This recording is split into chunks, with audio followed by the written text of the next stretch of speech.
जिसके बारे में पूरी दुनिया में कहा जाता है India is the largest democracy, वो सच्चाई नहीं है, वो झूठ है। India's democracy has been destroyed. Bharat में एक बार फिर चुनाव प्रक्रिया पर विपक्ष ने सवाल उठाए हैं। कांग्रेस नेता लोकसभा में विपक्ष का नेतृत्व करने वाले राहुल गांधी पिछले कुछ समय से चुनाव आयोग की निष्पक्षता को सवालों के घेरे में खड़ा कर रहे हैं। इसके लिए वो एक प्रेस कॉन्फ्रेंस करते हैं, जिसमें वो चुनाव प्रक्रिया में हुई तथाकथित धांधली को सामने लाते हैं। इससे पहले वो कर्नाटक और महाराष्ट्र के चुनाव में हुई धांधली की बात कर रहे थे। ऐसे में कुछ ऐसे नामों का उन्होंने जिक्र किया जिन्होंने खुद कैमरा के सामने आकर राहुल के दावों को गलत करार दिया। अब राहुल गांधी ने हाइड्रोजन फाइल्स के नाम से एक खुलासा किया है। इसमें उन्होंने हरियाणा में एक महिला का जिक्र किया है, जिसकी तस्वीर का इस्तेमाल अलग अलग नामों से हुआ है। यह महिला एक ब्राजीलियन मॉडल है, जिस पर अब बवाल मच गया है। आइए समझते हैं क्या है पूरा मामला। दरअसल राहुल गांधी की एज फाइल्स सुर्खियों में है। राहुल ने बुधवार को कांग्रेस मुख्यालय में एक प्रेस कॉन्फ्रेंस को संबोधित करते हुए एज फाइल्स नाम की एक फाइल का खुलासा किया है। उन्होंने आरोप लगाया कि हरियाणा में 8 में से 1 मतदाता फर्जी है। उन्होंने दावा किया कि लगभग 25 लाख मतदाता रिकॉर्ड या तो नकली हैं या मौजूद ही नहीं है, या उनमें हेराफेरी की गई है। इस दौरान उन्होंने मतदाता सूची का एक हिस्सा दिखाया, जिसमें एक ही महिला की तस्वीर सीमा, स्वीटी, सरस्वती, रश्मि और विल्मा जैसे अलग अलग नामों से बार बार इस्तेमाल की गई थी। उन्होंने पूछा, यह महिला कौन है, वह कहां से आई है, और फिर जोर देकर कहा कि वह महिला भारतीय नहीं बल्कि एक ब्राजीलियाई मॉडल है, जिसकी तस्वीर का दुरुपयोग किया गया है।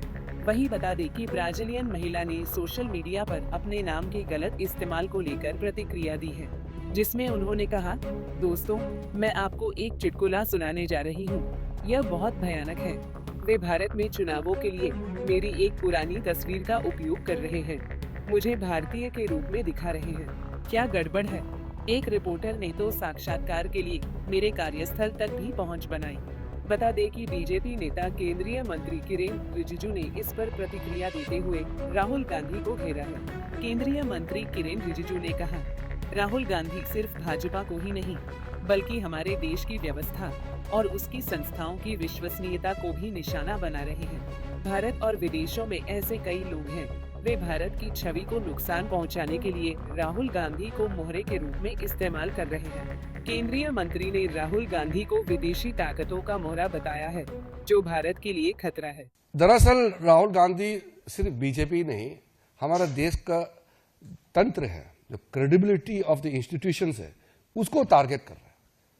आप देखेंगे वो आर्मी को टारगेट करेंगे, फिर कोर्ट का फैसला ठीक नहीं होगा तो सुप्रीम कोर्ट को, जुडिशरी को अटैक करेंगे। कहते हैं कि जुडिशरी बिक गया है, कहता है इलेक्शन कमीशन, हमारा लोकतंत्र व्यवस्था को, जो क्रेडिबिलिटी ऑफ द इंस्टीट्यूशन को क्वेश्चन करना, मतलब आप देश को टारगेट कर रहा है, हमारे सिस्टम को। ये एक बहुत सोची समझी षड्यंत्र है। मैंने आपको पहले भी कहा, बहुत से ताकतें हैं, आप लोग कभी व्यतीत है, मालूम है, देश में कई ऐसे लोग हैं और देश के बाहर, वो राहुल गांधी का एक मोहरा बना करके उसको यूज कर रहे हैं कि भारत का जो उभरता हुआ ताकत को, हमारे इमेज को नुकसान पहुंचाने के लिए राहुल गांधी जैसे लोगों को टारगेट कर रहे हैं। राहुल गांधी के साथ कुछ और लोग हैं जिसको वो इस्तेमाल करते हैं, उसमें प्रमुख चेहरा।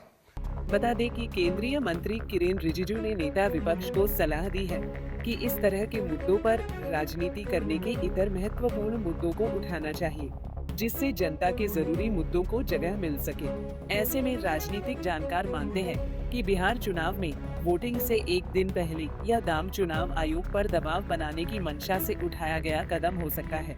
साथ ही इससे बिहार में वोटरों को प्रभावित करने की दिशा में भी एक जरूरी कदम माना जा रहा है।